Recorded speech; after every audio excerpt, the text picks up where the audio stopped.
Du thé, du café, un peu de chaleur pour accompagner les sans domicile fixe.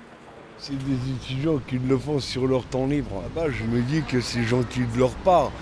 Et Ça vous apporte quoi, vous ? moi, ça m'apporte, ça me fait un choc au cœur. Pour cette maraude, c'est le système D. Les étudiants aussi ont peu de moyens. Paul prépare chez lui les boissons, tout ça grâce à des thermos récoltés à droite à gauche. Il y en a qui amènent les t-shirts, il y en a qui amènent le thé, le café, il y en a qui amènent les thermos. En fait, on n'a pas de local et du coup, on se débrouille entre nous comme ça. Ouais, voilà. On va essayer de distribuer donc les thés, les cafés, puis aussi les couvertures à un maximum de personnes. Un peu plus tard dans la journée, des bénévoles autour d'Ilinka récoltent de l'argent pour acheter les boissons et les couvertures. Ce jour-ci, ils vont obtenir 210 € grâce aux dons des passants. Et à l'heure d'Internet, aller au coin de la rue reste une bonne solution. Ça nous permet aussi d'avoir une visibilité auprès d'un public qu'on n'aurait pas forcément, qui ne traîne pas forcément sur les réseaux sociaux, etc.